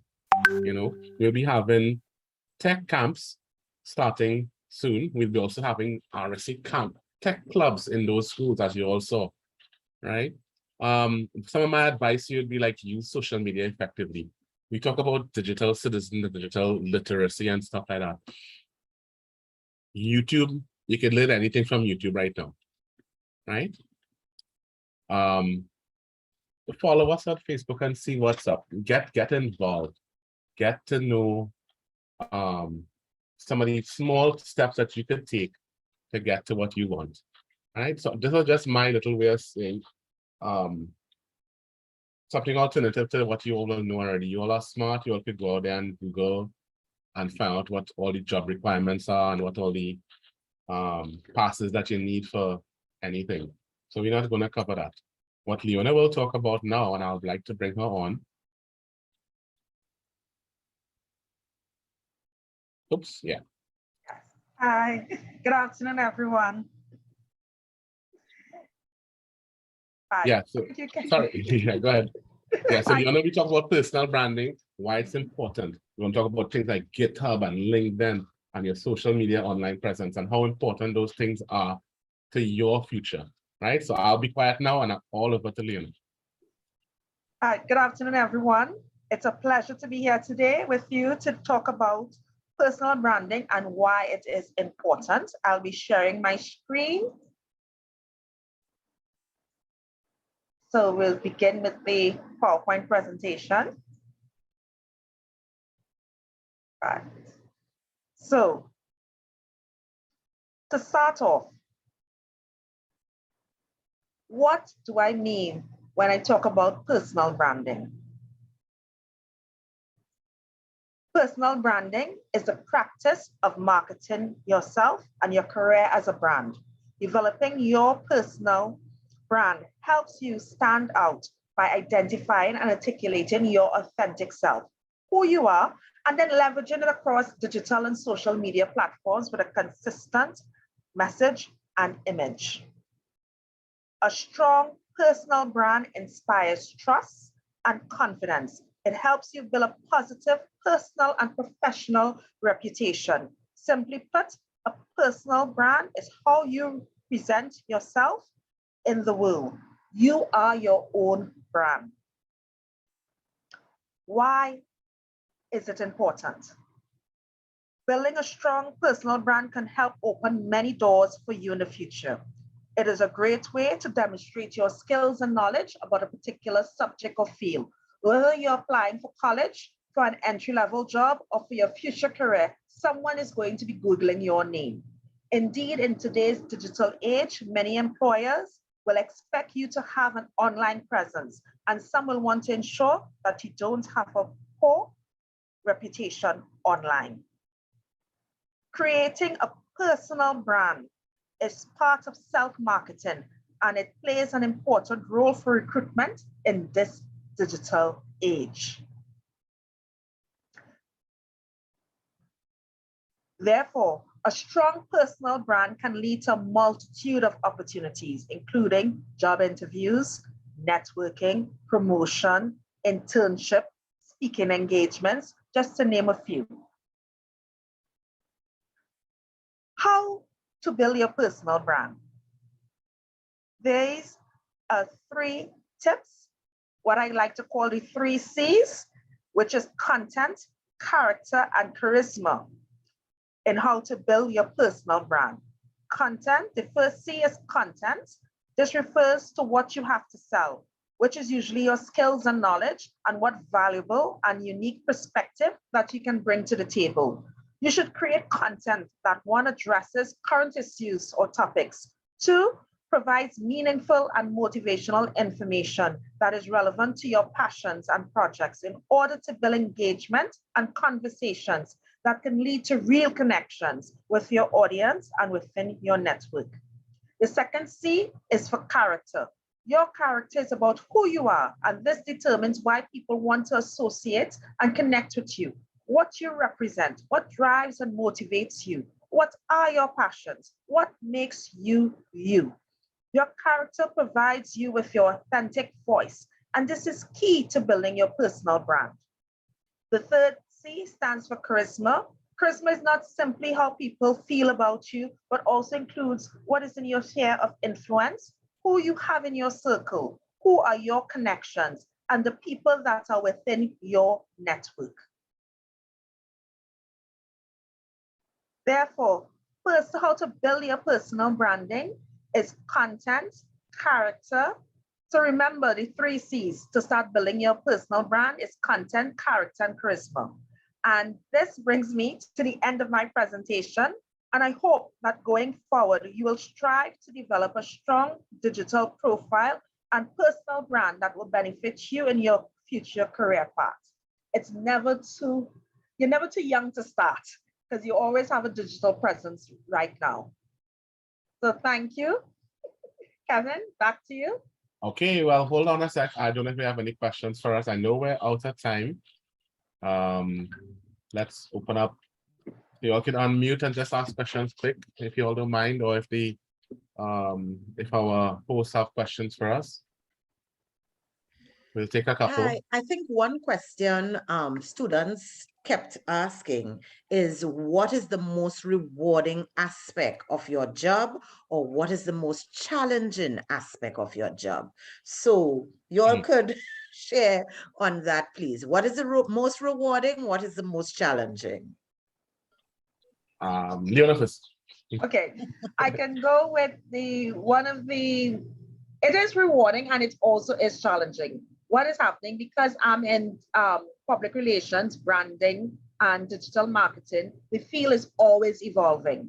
TikTok didn't exist a couple of years ago. It's a recent phenomenon and it came out of China and it invaded the world. So you have to keep building your capacity. You have to keep building your knowledge and developing your skill sets. So in itself, learning something new is very rewarding, but it's also a challenge because you always have to keep abreast with the changing and evolving technology. So Karen? Mine is, I mean, seriously, my greatest is like doing stuff like this. When we do events like hackathons and camps and stuff, and to see at the end of that, after the struggle with the kids, that they could get a solution to a problem where critical thinking becomes part of it, or they get certificates, it makes it all worthwhile. Sometimes the thank you notes from them is what makes it worthwhile. So every week we have wins with stuff like that. And to me, that's really important. Having my team here, volunteers here, I kind of choking up people like Surin and Brad and Limmer and a couple of them who not here, Gabriella and Faith and Suri and Surin. These are Swasti and Shreya and stuff like that. Having them around to do these kind of things and they learning from you as well is really good. The challenges are always there. In any IT job, you have challenges, but don't worry about that now. When you get there, you'll When I get there. like Michael said, if the passion is there, it wouldn't bother you. I'm seeing Colleen Clegon has her hand up. Colleen, you want to ask your question? Pauline, you can unmute. It's fine. All right, thank you. Good afternoon, everybody. So my question was, how do I, so I'm a Form 2 student, right? How do I create my personal brand as I'm in Form 2 as of now? Well, one of the things that you do, is volunteer. You sign up for, you see the tech clubs like RSC, what have the tech clubs and everything like that. So you start building your capacity, you start building your skills, and you start building what we call, you get a digital certification. And what you can do, although that you're in Form 2, you can create your own personal branding site using Google Sites. And that necessarily doesn't have to be shared to the public, that it could be close to you.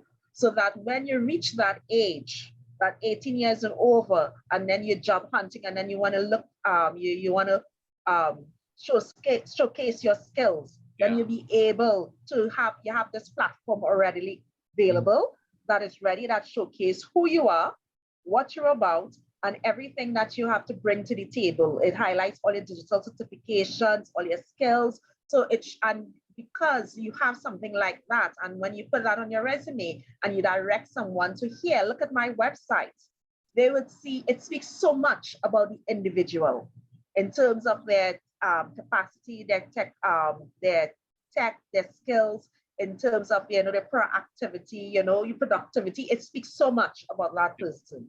So you're never too young to start, and because you're so young, it starts by volunteering. That's the first thing you can do. Find a mentor that you'll be able to, who'll be able to share and help you along that path. And as I said, RSC, it's one of the, they're here, they're available, and you can reach out to them and you can get started through that platform. I'll put in the chat the link for GitHub. That's one of the resources that a lot of tech people use now to showcase their portfolio. They don't do resumes anymore, so a lot of their stuff is on GitHub. I would suggest if you want to start, they can start light. Like Leona said, the camps and stuff that we have. You just be careful with what you're doing. Just be safe with what you're doing. I think that's it. Yes, thank you. I sincerely appreciate. I did not know about GitHub, Mr. Kevin. Thank you so much. And what I appreciated, Miss Leona, those 3 C's for personal branding. And let me just repeat: content, charisma, character. And the one big take home for me, and I'm recognizing that students also will take this home, ICT is here forever, man. Yeah. It is here forever. Yes, yes, it is. And I think that came out in everything all the presenters shared, that ICT is a career that would live on and on and on. So, yes, Mr. Kevin, you wanted to So say the last thing I something? just wanted to add something I didn't get to touch on. Digital literacy and digital citizenship is such a huge thing that is the buzzword right now. You all go and look up and see what digital citizenship is about. We'll be starting some work on that soon. Certificated courses on stuff on digital citizenship and digital literacy. If you want to move forward, and we found particularly pandemic, a lot of people are being left behind because they're not able to use the internet properly, right? For example, a lot of use YouTube for entertainment. I mean, and I try to make mention that YouTube can be a learning tool, a teaching tool for so many things, from anything from laptop repairs to how to do a PowerPoint presentation nicely. Now that Kevin went on YouTube to learn anything about PowerPoint today, right? It wasn't me, right? But I see that question, yeah, in the chat. Schools that are involved, we have many schools across the Caribbean that are involved in the tech clubs. Holy Name Convent, Point Fortin, I think I remember your principal. But you could always get in contact with us. We put the WhatsApp number in the chat. Yes, I saw you all put some information in the chat. I know, So students, please feel free to access this information that is in the chat. All right. So I want to thank you all very much. Let me allow Ms. Renisha Mohammed to please give the vote of thanks, but I say thank you on behalf of the St. Patrick Education District. Thank you so much. Ms. Mohammed, are you there?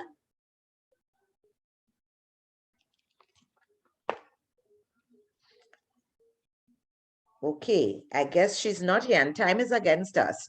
So let me please thank Mr. Nunu from CTS College. Let me thank Sergeant Walker from Trinidad and Tobago Police Service. Let me thank Mr. Chandler from SBCS. I thank Mr. Khan from Trinidad Systems Limited. And of course, our last two presenters, Mr. Kevin Khan from RSC and Ms. Leona Charles from the Telecommunications Authority. I think that we have been exposed to so much information, students.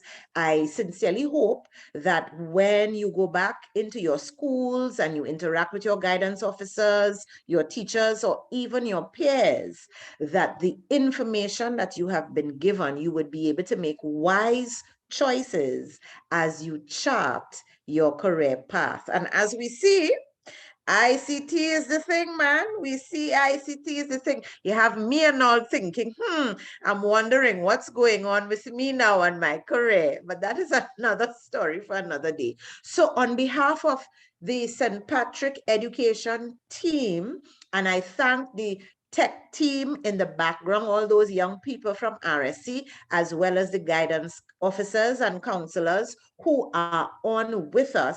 I thank you all so much for being part of our virtual career fair. Careers in ICT. Next week, we have Careers in Culture as we close off the National Virtual Career Series from October to June. All right. So God bless. And I say thank you so much again. Take care.